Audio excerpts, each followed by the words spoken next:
The frustration that Jimmy displayed. Cornpop. I'm not going to read the rest of it. About me, that's Behold, pale horse. I'd pay $5 to see Jimmy Dore body slam a disagreeable guest. Just saying. LOL. What the fuck? 29, 30 years old. I'd already lost touch with contemporary music. Yeah, of course. And I was. This is when I would go to a hair salon, and they would have a TV at each station, and they would play the TV because that. So JoJo, I think, was my hairstylist. Anyways, that's back when JoJo. Casey Kasem still did his top 10 countdown because it takes Casey, and so he was showing the top 10 songs of the week. And I remember I'm watching, I'm like, I don't know any of I haven't heard one of these songs. I was like, wow, I'm not even 30 years old and I'm out of touch. Oh, it just means you're not a moron, is I think what that means. If you're 30 and in touch with pop music, you are done. Like, if you're Taylor Swift fans.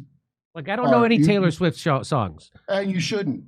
But here's what you should know. For Shake concerts, there's a thing called, there's Shake It. And Welcome Taylor Swift to New York is one. But her shows had a thing called Taylor Swift Amnesia, which is reported in all the papers, where girls pay for these tickets, the young girls, and they can't remember a minute of the concert. Yes.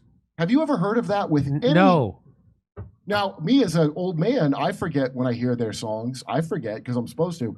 But they're $2,000 tickets, and you leave and can't remember a moment of. And they're not drug users. They're young girls that their mom took them or whatever. What do you think? That's real weird. I don't think anybody's supposed to enjoy this music. That sounds MK Ultra-ish. Hey, guess what? You know how the Israelis always said that we have to slaughter all the women and children inside Gaza because the Hamas uses them as human shields, and if they didn't use them as human shields, well, guess who actually is doing that? Israel is abducting Palestinian teenagers and forcing them to walk in rubble before IDF soldiers do to see if they blow up. You want to see? Here's the headline: is that a war crime? How Israel's army uses Palestinians as human shields in Gaza. They're not allowed to do that. It is a war crime, Kurt. Of course. You're not allowed to use human beings. Everything Israel has done has been a war crime. Even Wolf Blitzer, an AIPAC fellow himself, was chagrined. It's like, wait a minute, you dropped a 2,000-pound bomb on a refugee center filled with hundreds of people to get one guy, and you didn't even get that guy? Hey, war is hell. That's what people say. I've had people. And I'm the devil. That's what he was saying. But my friends have said that to me. People I like have said, "Hey, look what we did to Dresden." Like that makes it okay. We shouldn't have done that to Dresden. Hey, look what we did to Iraq. Let's go a little more recent. Yeah, psychopaths. After Israeli soldiers found Mohammed Shabir hiding with his family in early March, they detained him for roughly 10 days before releasing him without charge. So they got a guy who's guilty of doing nothing. He's just a civilian. And what did they do to this civilian who's guilty of nothing? During that time, the soldiers used him as a human shield. Jeez. Well, in fairness, they did that to those kids raving next to the concentration camp as well. He wasn't even a guy. He was a kid. He was 17 years old, and he was forced to walk handcuffed through the empty ruins of his hometown in southern Gaza, searching for explosives set by Hamas. Any dumb shit Zionist that's like, yeah, well, they got to do that. If Israel would do that to a Palestinian, they'll do it to you, and they do it to you, moron. To avoid being blown up themselves, the soldiers made him go ahead. In one wrecked building, he stopped in his tracks. Running along the wall, he said, was a series of wires attached to explosives. The soldiers sent me like a dog to a booby train without charge. So they got a guy who's guilty of doing nothing. He's just a civilian. And what did they do to this civilian who's guilty of nothing? During that time, the soldiers used him as a human shield. Jeez. Well, in fairness, they did that to those kids raving next to the concentration camp as well. He wasn't even a guy. He was a kid. He was 17 years old, and he was forced to walk handcuffed through the empty ruins of his hometown in southern Gaza, searching for explosives set by Hamas. Any dumb shit Zionist that's like, yeah, well, they got to do that. If Israel would do that to a Palestinian, they'll do it to you, and they do it to you, moron. To avoid being blown up themselves, the soldiers made him go ahead. In one wrecked building, he stopped in his tracks. Running along the wall, he said, was a series of wires attached to explosives. The soldier sent me like a dog to a booby-trapped apartment. I thought these would be the last moments of my life. He's 17. Wow, this will help end Hamas, I bet. This story. I bet the story of these crimes will help end terrorism against Israel. Right. Fucking An idiots. investigation by the New York Times found that Israeli soldiers and intelligence agents throughout the war in Gaza have regularly forced captured Palestinians to conduct life-threatening reconnaissance missions to avoid putting Israeli soldiers at risk on the battlefield. The practice, illegal under both Israeli and international laws, has been used by at least 11 squads in 5 different cities in Gaza, often with the involvement of officers from Israeli intelligence agencies. Oh, of course. No kidding. Oh, you don't say. The Epstein Brigade? They act like there's someone in power in Israel that has a conscience. Detainees have been forced to scout and film inside tunnel networks where soldiers believe firefighters were still hiding. So what's horrible about it's like, it'd be one thing if you took a Hamas fighter and made him go into a Hamas place. They just took a regular 17-year-old kid. That'd be a crime still, by the way. It would still be a crime to do that. Still a crime to do that. This is so much more evil. I don't even understand the most moral army in the world. Let's never forget. Yep, the most moral army in the world. You know why? Because they're openly saying they're doing this. America would lie about it. That's what the moral is. They brag. We lied about doing it in Vietnam, that's for sure. They have entered buildings rigged with mines to find hidden explosives. They have been told to pick up or move objects like generators and water tanks that Israeli soldiers feared concealed tunnel entrances or booby traps. The New York Times, interviewed 7 Israeli soldiers who observed or participated in the practice and presented it as routine, commonplace. Yeah, like Nazis, like how the Nazis. Just like how Nazis did. And Ashkenazis, they call it, or I so call them. if I have people who say, yeah, well, war is hell, all that stuff. And they also go, it's a religious war, which somehow that makes Except when Putin has to fucking go into Ukraine because of us, then he's a monster. So you can't I hear Putin do nothing like that. If you're okay with this, then you got to give up your hard-on for what the Nazis did to the Jews in Germany. If you're okay with this, I'm not okay with this. I'm not okay with what the Nazis did to Germans. But if you're okay with this, then you can't. You have to give up your hard-on for what the Nazis did to the Jews. Why are you okay with war at all at this point? After all of them have been lies, after everything you know about war, are you a demon? Who likes hell? Who supports hell? A demon. And so it's also conducted with considerable logistical support and the knowledge of superiors on the battlefield. Many of them said the detainees were handled and often transported between the squads by officers from Israel's intelligence agencies, a process that required coordination between battalions and the awareness of senior field commanders, of course. And you know Netanyahu knows about it. Although they served in different parts of Gaza at different points in the war, the soldiers largely used the same term to refer to human shields. So they called them human shields. The Israeli military said in a statement that its directives and guidelines strictly prohibit the use of detained Gaza civilians for military operations. So in their own handbook, it says they're not supposed to do this.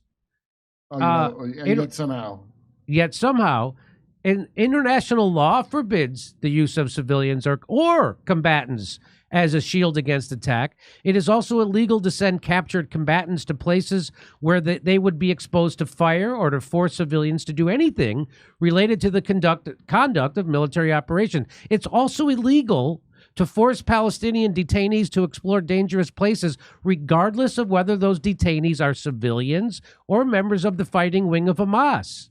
Who said that? The professor at the University of Bristol in England, an expert on laws governing detention and conflicts with non-state actors. You don't got to be an expert to know. You don't have to be an expert to know that that's evil.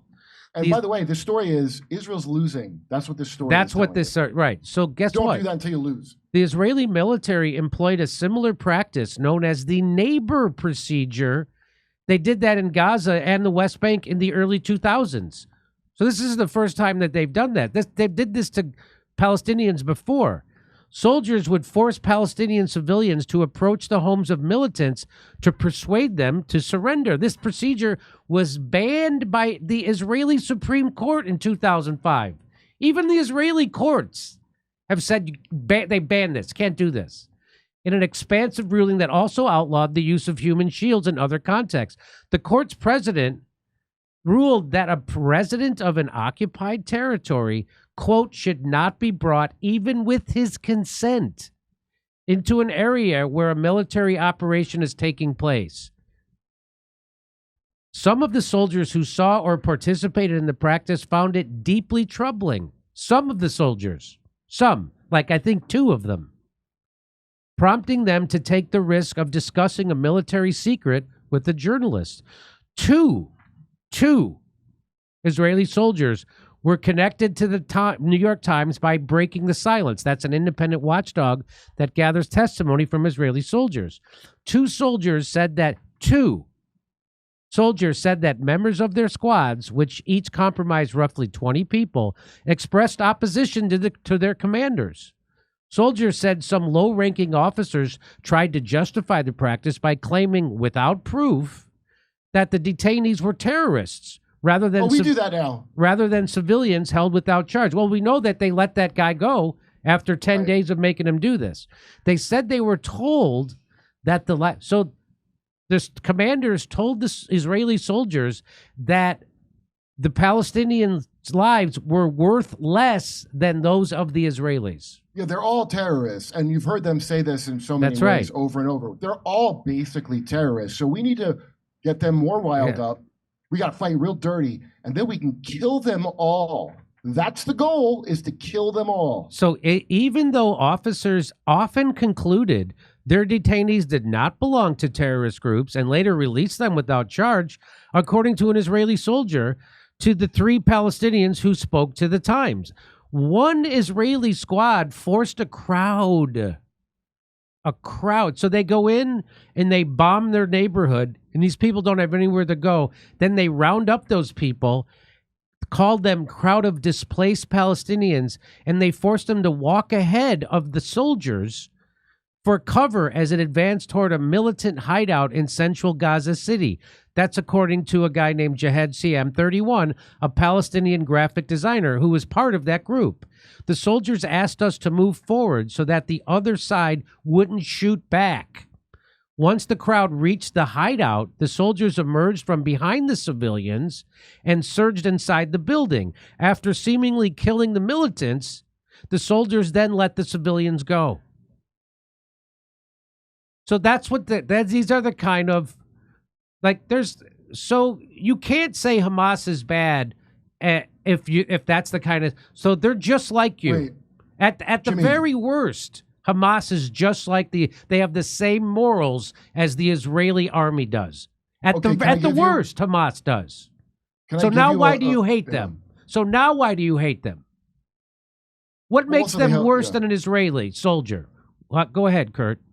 Can I just give you a counter argument from the great Dennis Prager University? Yeah. If Canada shot bombs into America, don't you think we would go to Canada and make Canadian civilians march into bomb areas to see if there's explosives?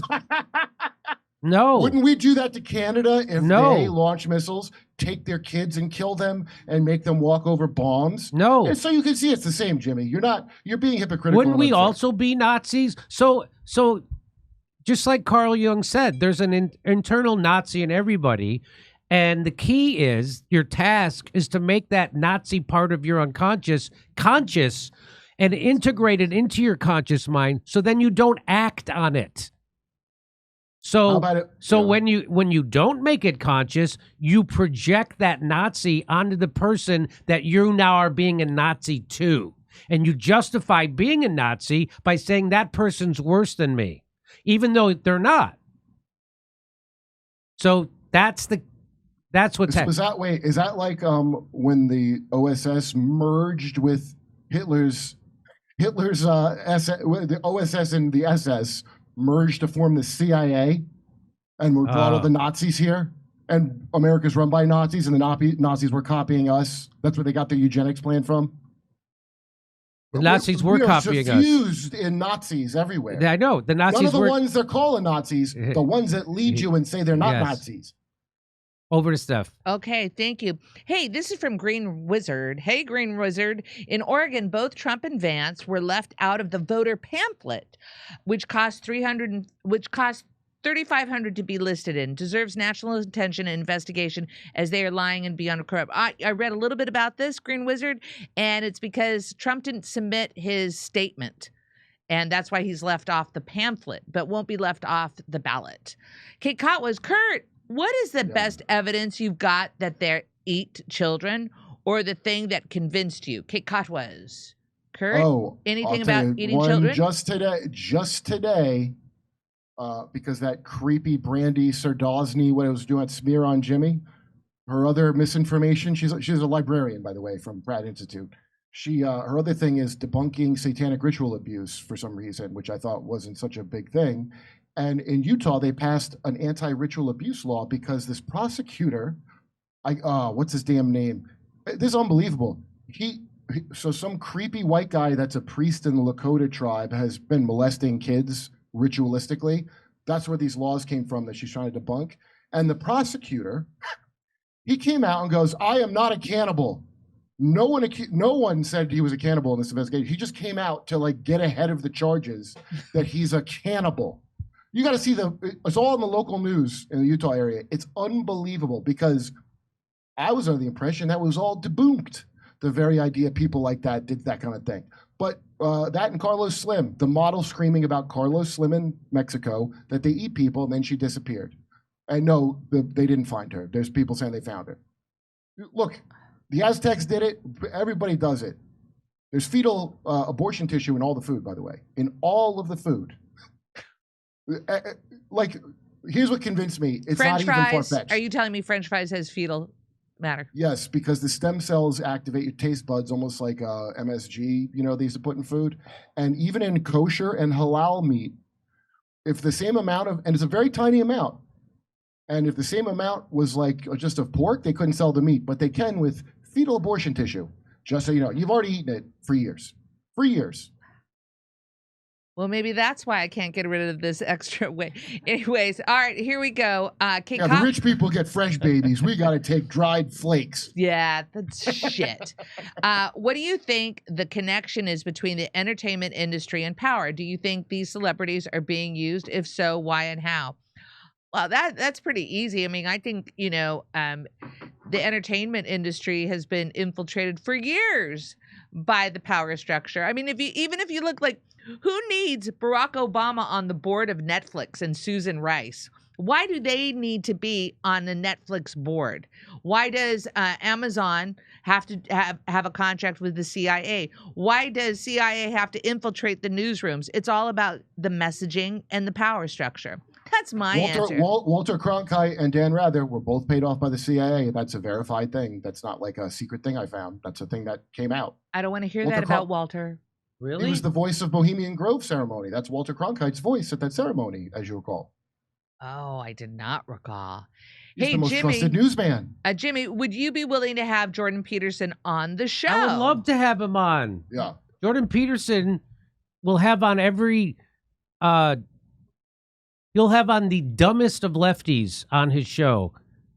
And I'm like, why would you have me on? I'm a lefty. You want to interview a lefty? I'd love to interview him on my show. You gonna talk bad about Israel? Or you're gonna behave? Is that it?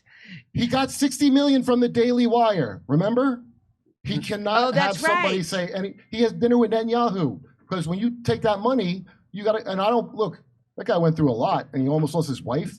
And he almost died from prescription benzos, and people mocked him. Oh, you're crying.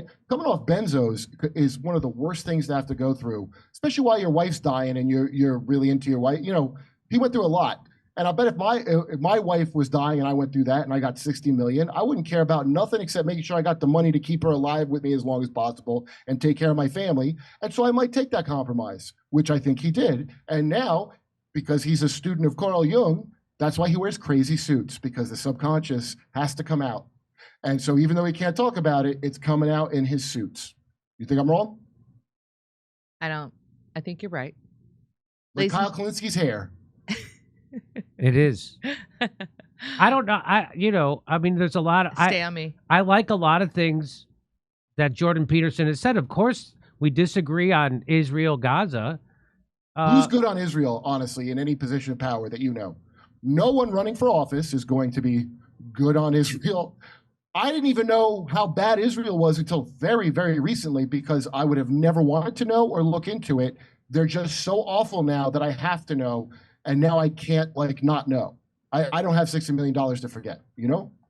Steph, can I have one more? Yeah, of these? you got it. A decaf now. Yes, you got it. Back to Jimmy.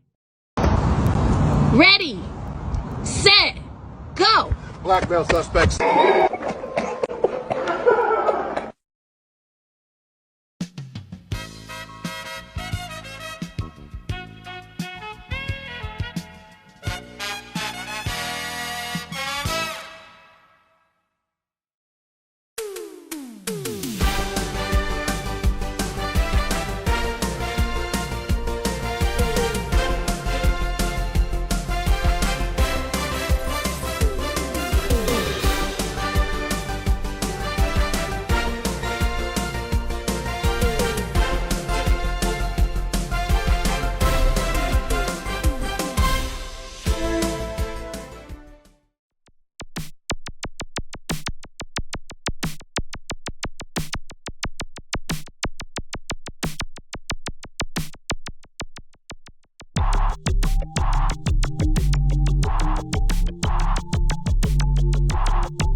Hey, thanks for checking out our YouTube channel. Subscribe by clicking on that button down there for more AM Joy and the rest of MSNBC. And click on any of the videos right here to watch the latest interviews and highlights. And you can get more videos from MSNBC for free every day with our newsletter. Just visit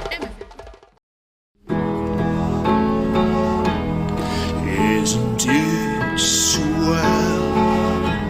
The memes make themselves. They found a rabbi hole, tunnels and all. There's Jews in the walls. Isn't it bliss? The rabbinical grace soiling the mattresses. Well, let me tell you. Shut it down.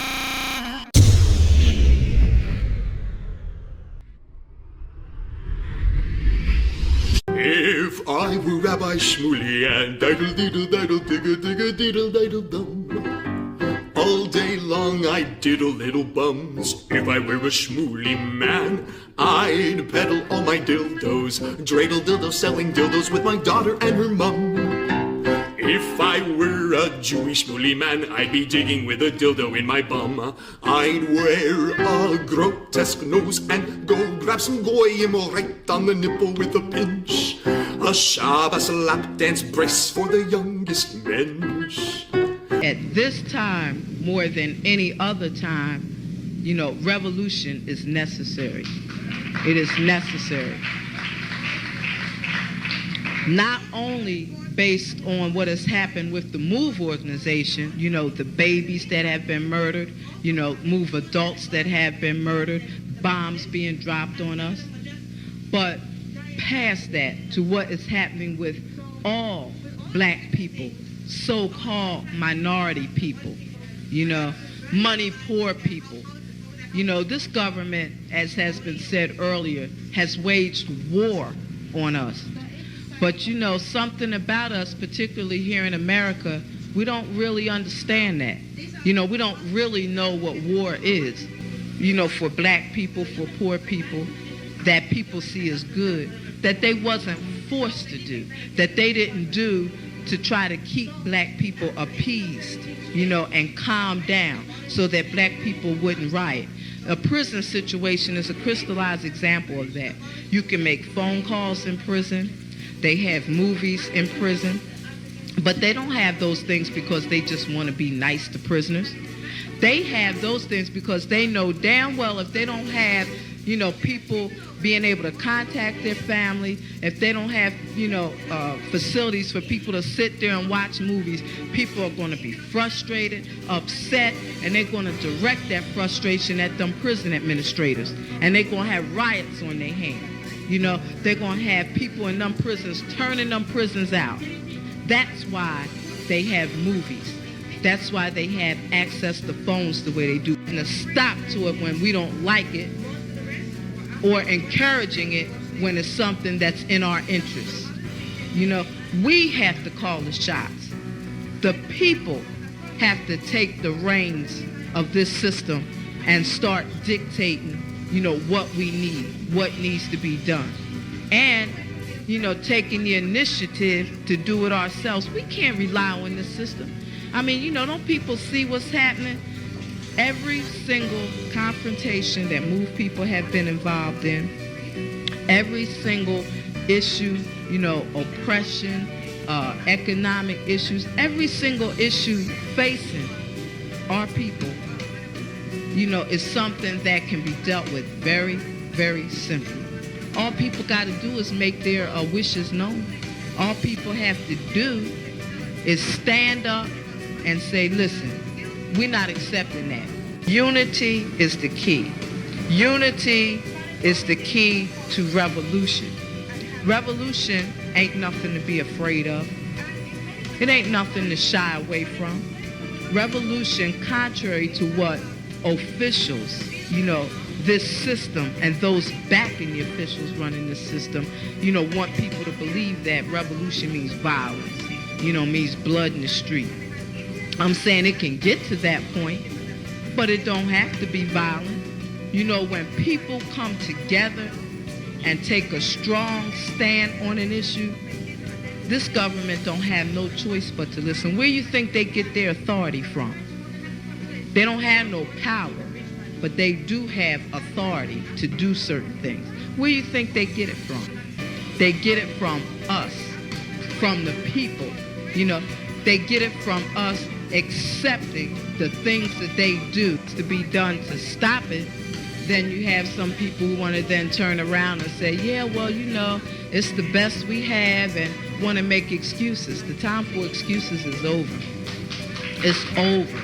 You know, every man, woman, and child has to be involved in this revolution. Not only has to be, but is, whether you want to be or not. I mean, our babies gave their lives for this revolution on May 13th. You know, men, women, and children were murdered. And not just MOVE babies, you know. What about all of the young men, women, you know, children 8, 9 years old shot down on the street by cops, you know, by drug pushers? I mean, you know, where do you think that mentality comes from? It comes from this system, from the mentality of this system of getting over, you know, making a quick buck, you know. I'm saying that's where that needs to be done to stop it. Then, you know, what I want people to really, really understand is that it's past time. It is past time for poor people, black people, you know, to realize that this system has failed you. It has failed you. You can't get nothing from it. And what people got to do is withdraw our support from it and start doing for ourselves. That's what we got to do. You know, how long are people going to sit back and beg, you know, this government to do what's right when for hundreds of years all you've gotten is a slap in the face. All you've gotten is this government kicking your ass. That's all. That's all black people have ever gotten from this government.